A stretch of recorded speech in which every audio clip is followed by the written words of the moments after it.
What's going on, guys? Tower number 9 here, and today we are bringing you the GenCon 2024 Day 2 Finals. This is a match between George Hudson on the left, running his Hondo Blue, and wooooo on the right, running his Qi'ra ECL build. Both of these players are playing blue-green villain kind of soft control, but they have very different takes on it, different leaders and bases, and we're going to see how this goes. George is using Hondo, a leader that focuses on smuggle. So Hondo's ability allows you to give out an experience token when you smuggle out a card, which can potentially make some of the less efficient smuggle cards actually quite good. And by using those smuggle cards, George can also create a lot of card advantage because smuggled cards do not cost a card from hand, since you play them from the resource zone and replace them with a card from the top of the deck.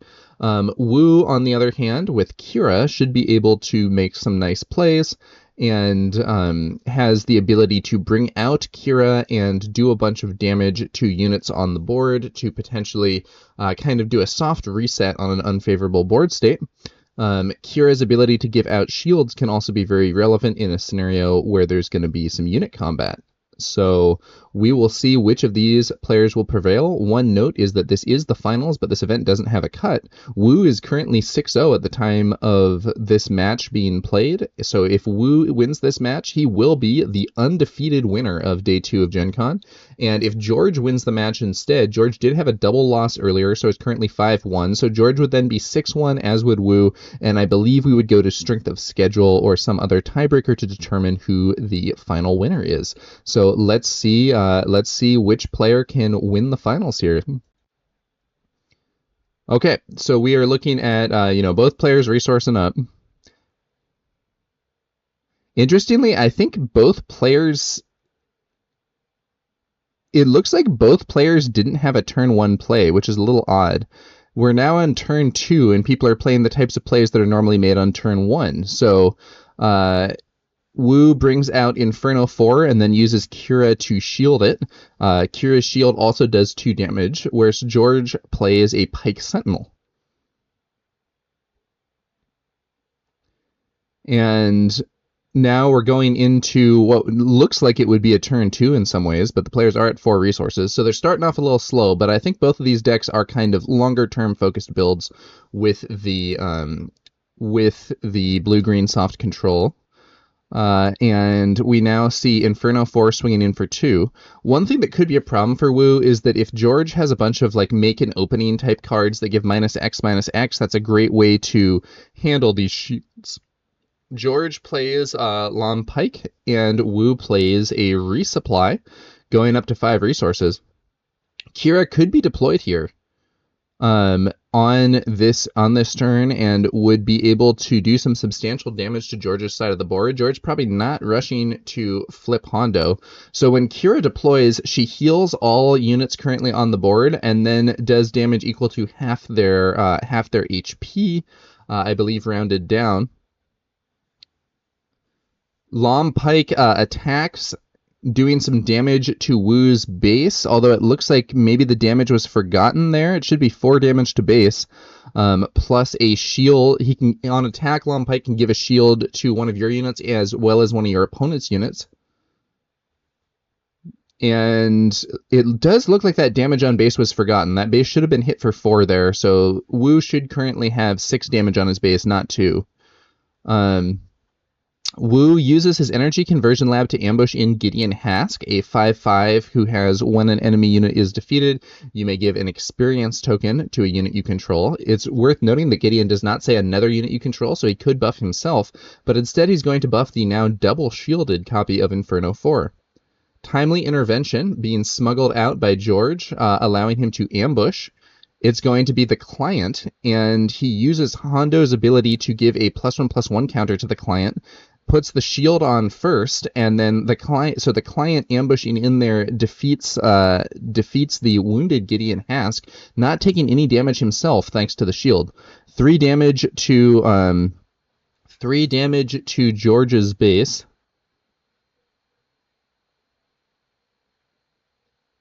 Qi'ra deploys, so when she deploys, it does half damage. It heals all the units and then does half damage.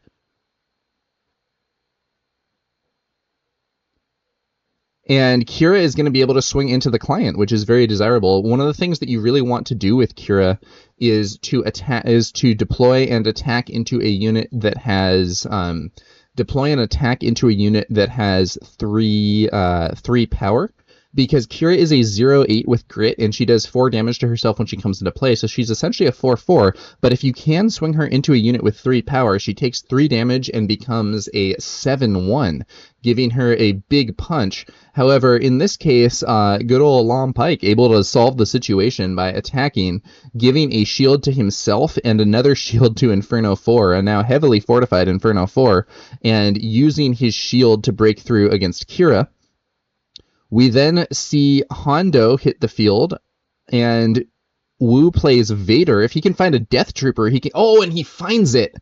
Ouch. Unlucky break for George. The Death Trooper, when played, does 2 damage to itself and 2 damage to an opposing unit. So the Death Trooper can deal 2 damage to itself and 2 damage to Hondo, and then Vader's hit for 5 will actually defeat Hondo in 1 hit. That is definitely what you want to see when you're going for this play. With Vader, and in this case, allows a big result there for Wu, removing Hondo without him getting a chance to attack.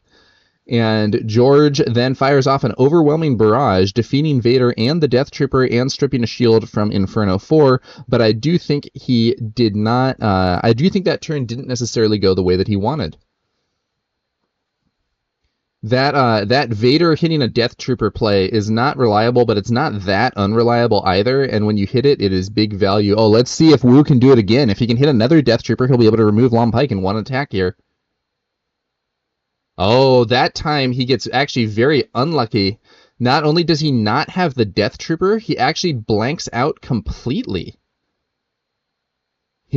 So Vader searches the top 10 cards of your deck for up to 3 resources full of villainy units, and in this case, Wu actually didn't find any villainy units, so he's not going to be able to.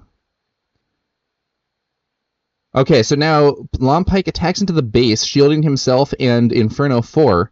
It does look like they've unfortunately forgotten that damage to base. Wu only going up to 6, but I think it should be 10, unless I'm missing something here. Ooh, and then Maul ambushes Vader, choosing to take the damage on Lom Pike, and that means that the shield is absorbed, but Maul picks off Vader easily. Wu is going to take the initiative. It seems like this board state is going more in George's favor. This could be time for a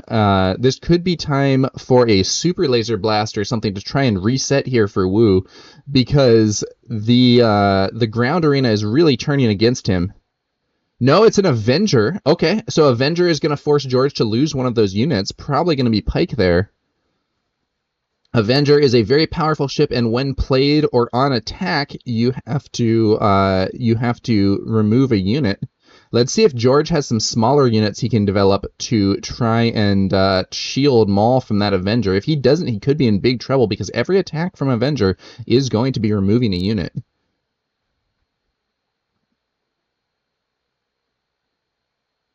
It's going... Oh, first light. Boy, that is a surprise play here. That's really not at all what you want into this... Not at all what you want into this Avenger. So first light is grit, and when it's smuggled, it damages a unit, and it gives all your other units grit, but it is not the small units that you want in this case. 3 damage to base. Maul hits for an inspiring 12. Wu should be at more damage here than he is, thanks to the forgotten damage from that early attack on Lom Pike, unless I'm missing something. 18. But even with these, I think, incorrect life totals, he is at 18, which means that if Avenger attacks and First Light is defeated by the ability, Maul can just attack to win the game. So Wu's going to have to find something else here to get into this situation. Takedown on Maul. Yeah, so this is where the life total issue is really becoming a problem, because George should just be able to attack with First Light for an instant win here, but can't.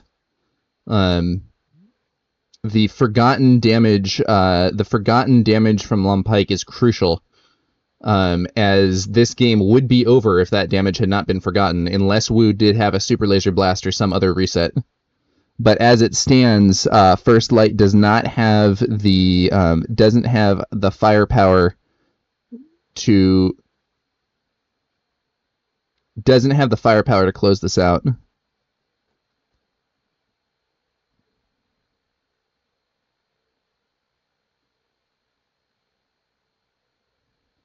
Let's see what happens here.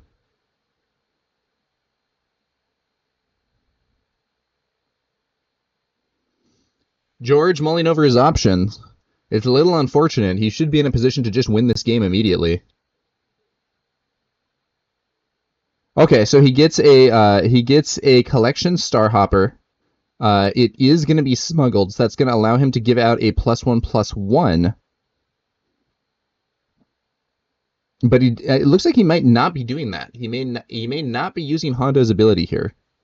That might indicate that he has something else that he wants to smuggle and give the buff.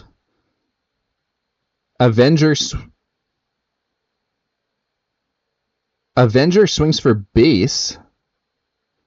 Removes the... So George removes his Starhopper, but I think he's dead. I'm not sure why he didn't use Hondo there, but I guess it doesn't matter. Unless, I think he's dead to this Inferno 4 attack now. Oh, no, wait, he's not dead, because he has a 30 HP base. I'm being silly. So now there's a second Starhopper. This time it does bring out the +1. But a Fell the Dragon comes out, removing First Light, and I think that's just about going to be game. Yeah, unfortunate scenario here. Really marred by the life total error that might well have had a different outcome for this match as a whole. But it looks like Wu is going to get the win. Initiative taken by George. Maybe he can do like a Super Laser Blast to reset the board and then come back or something. I'm not actually sure here.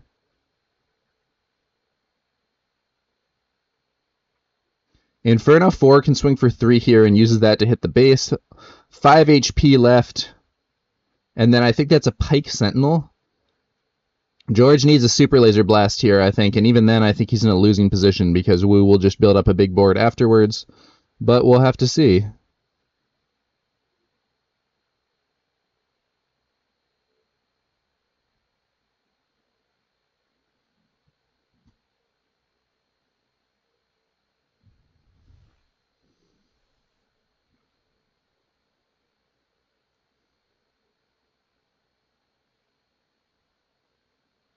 Vigilance, okay.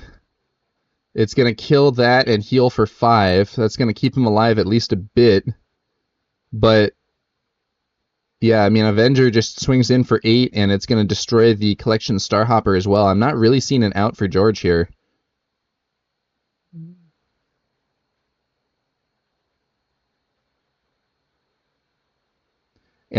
George plays a Power of the Dark Side, but Wu chooses to just remove the Avenger so that Inferno 4 can swing in and close the game. Okay, so that's a win for Wu. Unfortunately, that game was really marred by the forgotten 4 damage from Lom Pike early on. That would have actually produced a different outcome if the same lines of play had been taken. It's very possible, of course, that the players would have adapted to that scenario and played it differently. But that one should have been George's win if they took those same lines of play and the 4 damage to base was not forgotten. So really unfortunate there, and kind of shows the importance of being sure that damage goes through and that players record it. I think it was just missed there, but it ended up being decisive. However, it is going to be a win for Wu. As the game was played, and we're going to see whether or not Wu can get another win to close out this match.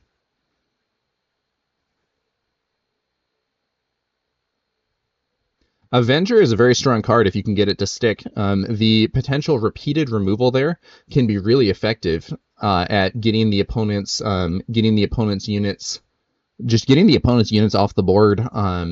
And in space, it can be a little weird if you're dealing with space units, because if you attack an opposing space unit, they can choose to lose that unit to the on attack ability. So it ends up being kind of inefficient there. But what we saw Wu doing there, where he's attacking the base and then the ability is causing a unit to be lost as well, can be a great way to pressure the opponent. And it looked like George was unable to draw any heavy removal that could have dealt with that that Avenger. So we didn't see.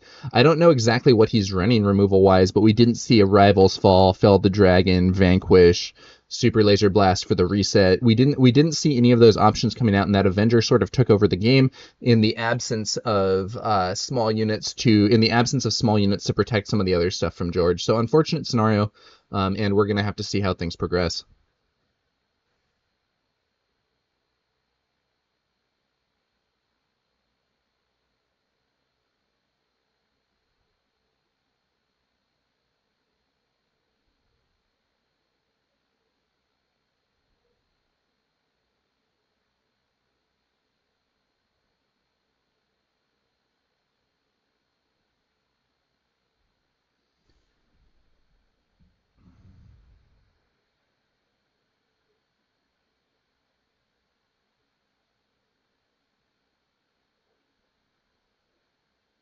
All right, so we're gonna go to the we are gonna go to the next round here.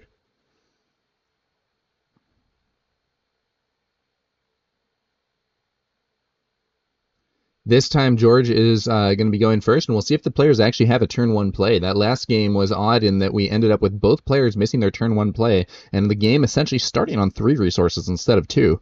Let's see what happens this time around. All right. Pike Sentinel there for George. He at least has a play to start the game with. Let's see if Wu has one as well. Another Pike Sentinel, same units on both sides. Now, it's worth noting here that Wu can potentially use Qi'ra's ability to deal 2 damage to that Pike Sentinel, but give it a shield. That could potentially be useful in certain game states. If the 2 Pike Sentinels just crash into each other, though, that ability will no longer really be usable for Qi'ra, because it would then, the 2 damage would defeat the unit before the shield goes on.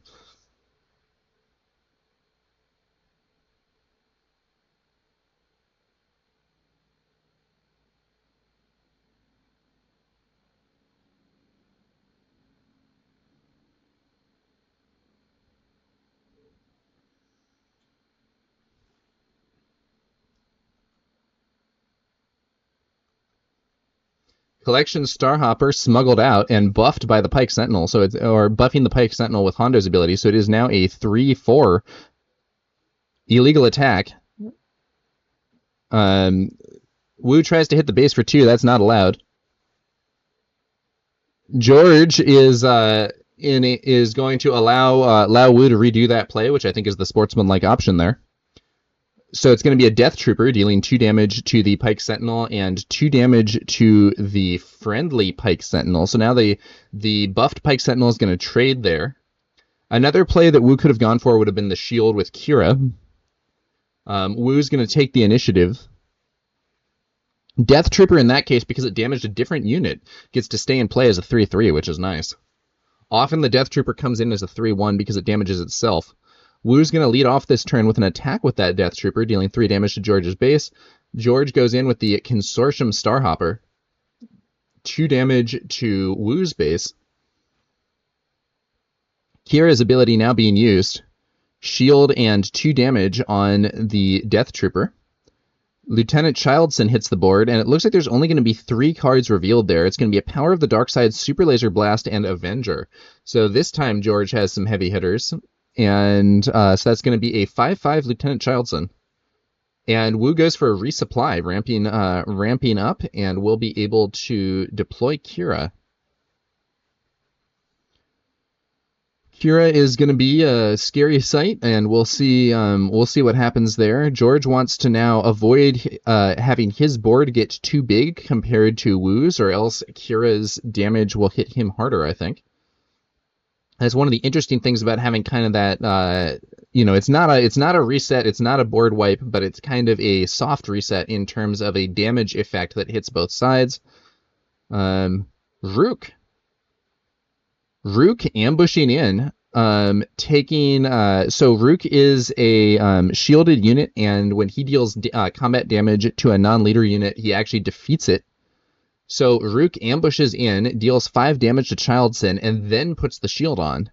with shielded, you can choose to resolve ambush or shielded or when played in the order that you want. So in this case, the energy conversion lab used, the ambush goes off first. He swings in and defeats Childson, taking 5 damage back. Then he puts on the shield, so he now has the shield for future interactions here. And I think it's worth noting that if George had had the full 6/6 Childson, this would have been not a trade, but Wu would have been forced to use the shield first. So if it were the 6/6 Childson, Rook could use his shielded before the when played and then absorb the damage on his shield, but he would be left then with no shield and with no damage, which would quite possibly be worse once Qi'ra deploys. So when Qi'ra deploys, she heals all units completely and then does damage equal to half their HP. So in this case, when Qi'ra deploys, she's actually going to be able to heal Rook, and the damage will just remove his shield.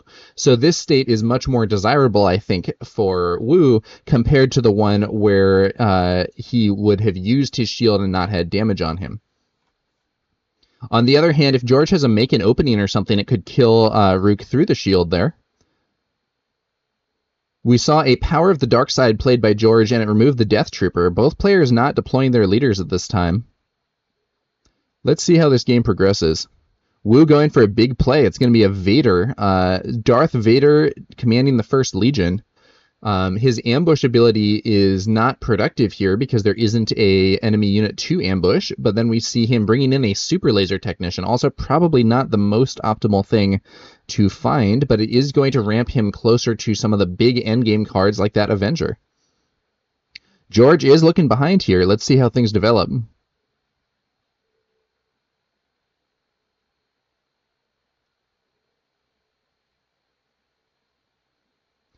Ooh, nice. A Vigilance is going to kill that Rook through the shield, and then it's going to mill 6 cards from Wu's deck. A Vigilance, Lompike, Death Trooper, I think there's a Resupply, there's a Power of the Dark Side. I think, what was the other one? Maybe it was a Gideon Hask? Okay, that's not incredibly important, though. It's interesting. George lost a game earlier to the milling gameplay, and it's interesting that he may find himself going for the milling gameplay here. Now I'm not actually sure I would have milled there. Maybe that's what he's actually aiming for to try to win the game, but it's possible that I would have aimed for the healing there instead, because if you don't mill someone all the way, mill doesn't do anything, and healing the 3 damage, sure, you don't get the full 5 heal, but it's still some healing. It's interesting. We'll have to see how that goes. On the other hand, I don't know. It doesn't feel like he does have a 30 HP base, so he's not exactly in desperate straits. On the next turn, George is going to use Fell the Dragon to clear Vader. Both players being very conservative with leader deployments here. Vader off the field thanks to that Fell the Dragon. So this is an event. It is a 4-cost event, and it is defeat a non-leader unit with 5 or more power. Wu going for a Palpatine's Return. Palpatine's Return, bringing back Vader. And once again, he gets to search his top 10 cards. So Palpatine's Return is a 6-cost event that allows you to play a unit from your discard pile and discount it by 6. And if it's a Force unit, I believe you discount it by 8 instead. So a discounted Vader thanks to Palpatine's Return. But once again, there's no ambush there. Then Wu gets an Inferno 4 with Vader's ability, looks at his top 2 cards, and decides to leave them on top. Let's see what George has for his next play. Smuggling out a Starhopper, using Hondo's ability to buff the other Starhopper. That Starhopper is now in position to remove Inferno 4, but Wu's going to use Qi'ra's ability to shield Vader here, doing 2 damage to Vader and putting the shield on. And then, okay, the Starhopper is actually going to go to base rather than going for Inferno 4. 3 damage to base, so we now see 14 damage as a whole on Wu's base.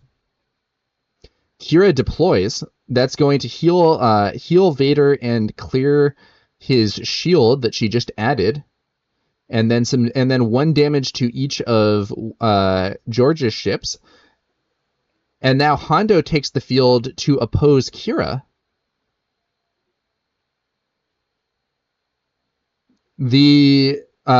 So then we see that copy of Super Laser Technician attack and defeat Hondo. Hondo's probably got a trade with Qi'ra here. No, it's a swing to base. So 4 damage to base from Hondo. I guess George is just trying to close the game fast. The problem is now... Well, we'll see. Hondo, actually, I had miscounted. Qi'ra can't kill Hondo there. So this actually makes some sense. But Hondo will probably just be killed by Vader. I had thought that Qi'ra would be able to attack and take out Hondo and remain alive on 1 HP, thus making her 7 power, which is a really good play. But because Hondo deployed after Qi'ra, he wasn't damaged by her ability, and the Super Laser Technician only did 2 damage, so Hondo in his current state would not die to Qi'ra. Now he could still attack into Wu could still attack with Qi'ra into Hondo to do more damage and to make her stronger for future turns, but he would have lost the initiative to do that, I think. So he just takes the initiative instead and then clears Hondo with Vader at the start of the next turn. 18 damage on base for Wu, though. We could see a swing for 3 here from the Consortium Star Viper with the Collections Star Hopper. I get those two mixed up. A swing for 3 from the Collection Star Hopper would put Wu on 4 HP remaining. That's exactly what we see. So life totals getting low here for Wu.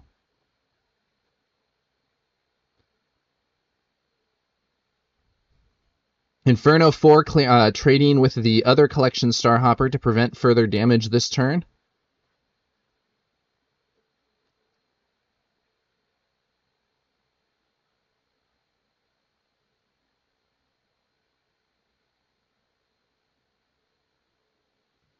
And we'll see how things continue. George thinking about his play.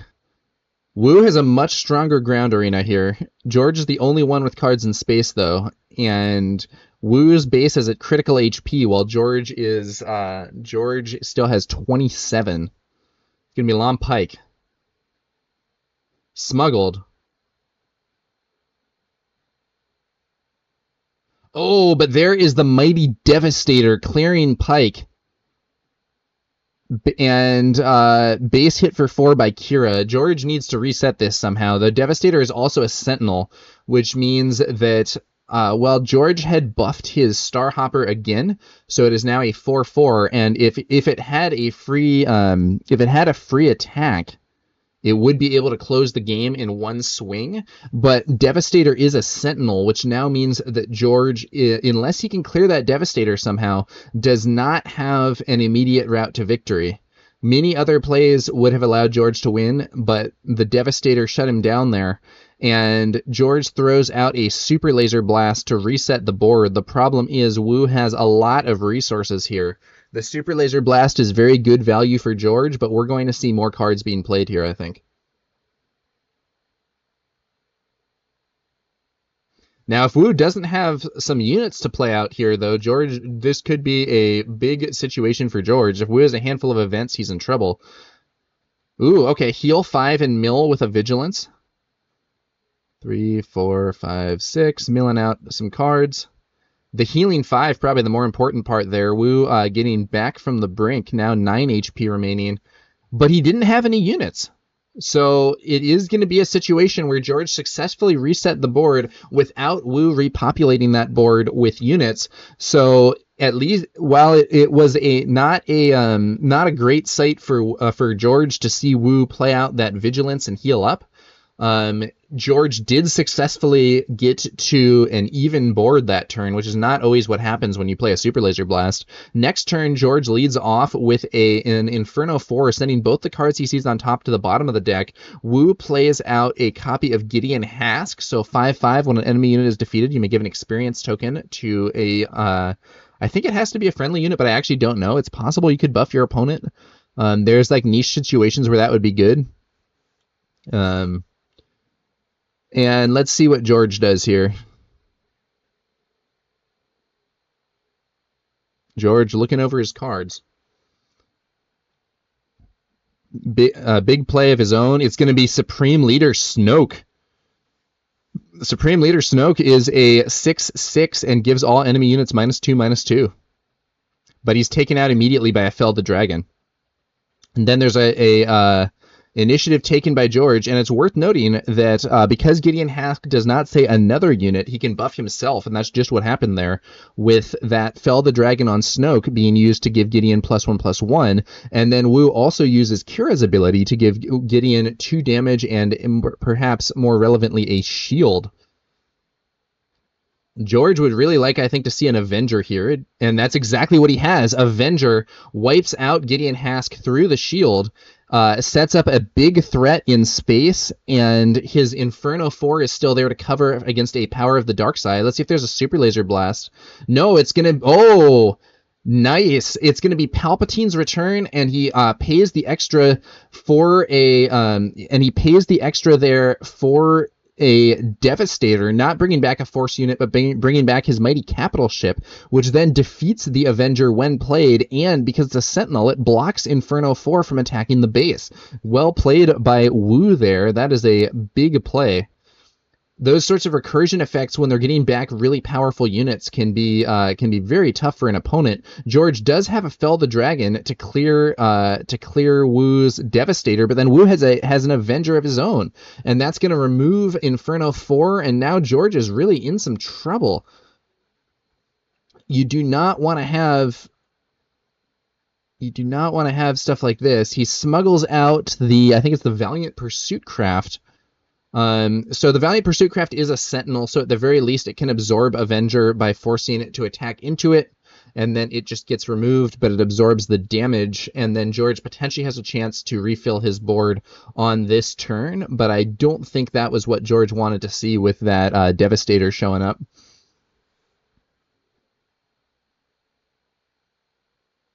Devastator has been a key card for Woo in this game.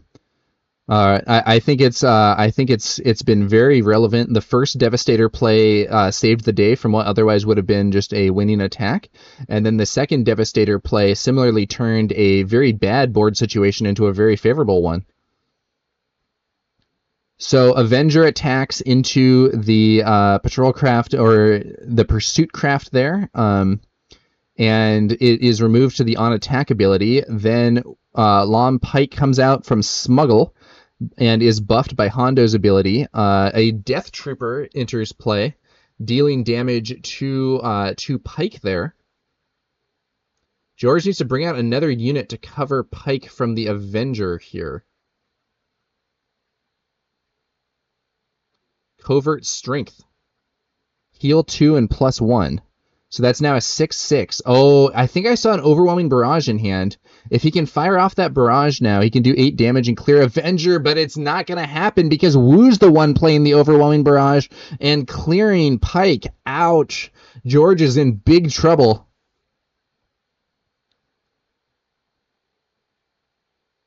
I don't know that he has a way back from this.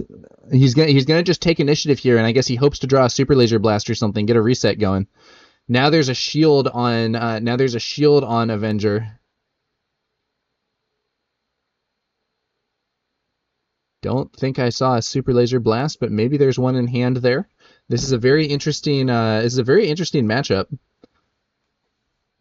Both sides playing this blue-green villain control. The big endgame cards are quite relevant, and it seems like Woo maybe has a bigger endgame than George does. Smuggled Timely Intervention. Lieutenant Childson. Full 6/6. And he's actually going to be 7/7 because of if Hondo's ability is used here, he's actually going to be a 7/7. But Hondo's ability might be better off saved because all Avenger has to do is attack and remove this guy. So the ambush there clears out the Death Trooper. Woo plays a... Oh yeah, Hondo's ability wasn't used there. Woo plays a Pike Sentinel.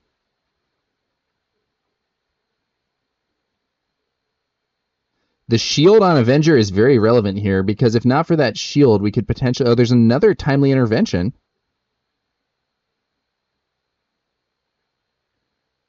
Timely Intervention, a Pike Sentinel, and this time he uses Hondo's ability to buff that Pike Sentinel so that it is able to clear his opponent's Pike Sentinel, and now George also has a cheap unit that he can afford to lose to Avenger, but Woo still has a lot of resources, and Lom Pike coming into play for Woo, played from hand, not smuggled.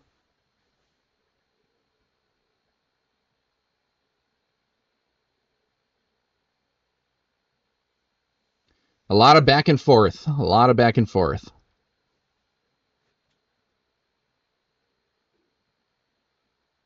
Power of the Dark Side. I think George was hoping to clear Avenger with that, but he's going to have to settle for Lom Pike.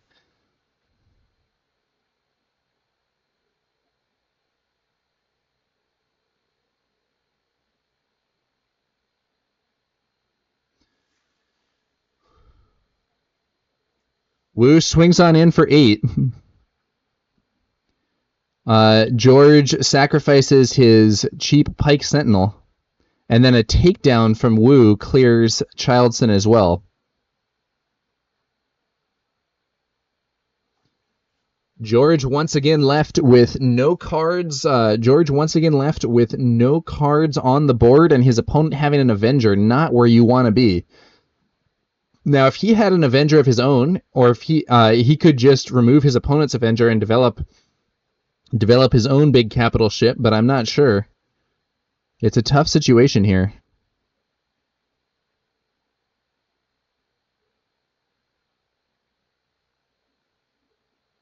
George mulling over his options. The shield on that Avenger also makes it more difficult to handle. Another Pursuit Craft smuggled out. The problem is this is very expensive and is only buying time. It doesn't really provide any answer to that. Avenger. Woo plays Relentless. Ouch, that's probably locking down the game here. So Relentless is a mighty capital ship that also blanks your opponent's first event each turn. And I don't think that George has much way to get out of this situation now. He can't even Super Laser Blast because it will be blocked. There is a Lieutenant Childson, a 5/5 Lieutenant Childson. But with 5 damage to base, he could do 5 damage to base. It would put Woo at 21, but 21 isn't game over. And so that Avenger is going to... Yeah, Avenger clears the Pursuit Craft. And now George takes initiative, but he can swing for 5 here, and that would win the game if Woo hadn't healed from Vigilance earlier. But it doesn't win the game now, and the capital ships on the field from Woo are, I think, enough to win the game this turn. So I think George is unfortunately done here.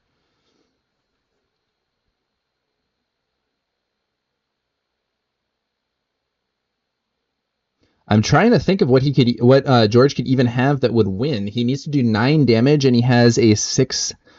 It's either I think it's a 5/5 Childson, maybe it's a 6/6 Childson. I think it's a 5/5 Childson. I can't quite make out the counters there, but yeah, I'm not seeing it.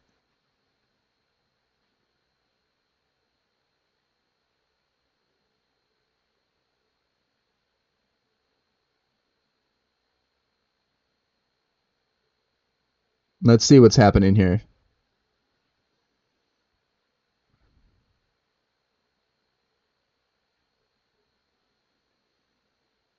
I don't know. I'm not sure what George could have that would win in this scenario. I guess if he had a Devastator of his own, it would be... So he could play a Devastator of his own and kill Relentless. But even then, Avenger just attacks and removes Devastator. But then maybe that buys enough time for Childson to hit twice and win the game. It would definitely be reliant on Woo having a weak hand, though. I mean, I don't know if there's an out for George here.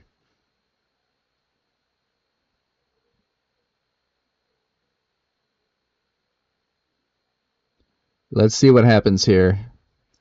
George looking through his resources for smuggle options, looking through his hand.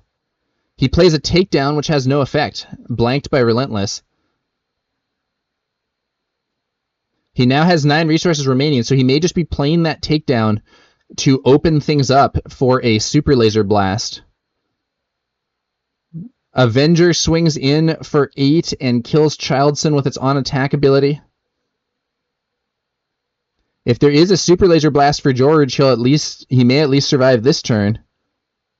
No, it's just a vigilance, so a kill and a heal. That's essentially game over. No, he actually mills. Woo is getting close to milling out, but it's not going to matter.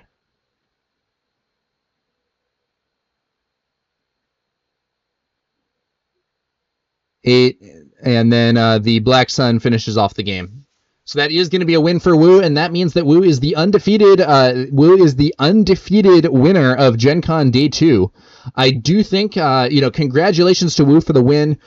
Solid second game there. I do think the first game was unfortunate. I think the life total issue in the first game was an unfortunate scenario, but Woo does end up the winner of this blue-green villain mirror.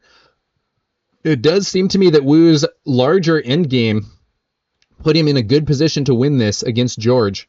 He seemed to have perhaps more of the big capital ships and similar things. I don't think George had Relentless or Devastator, and those big capital ships are crucial in this type of scenario. So congrats to Woo for the win, and that's going to do it for these. Thanks again to Code Dameron for providing this footage. He went, I don't think he was an official streamer or anything, he just went there with his setup and started recording some games, got what I think is actually quite good footage for this sort of like tabletop setup, and I have a link to his channel in the video description below, as well as a link to the original, footage. So if you want to see these games with player audio, you can go check out Code Dameron's channel. And thanks again for watching. We'll be back later with some more Star Wars Unlimited content. I will catch you guys later.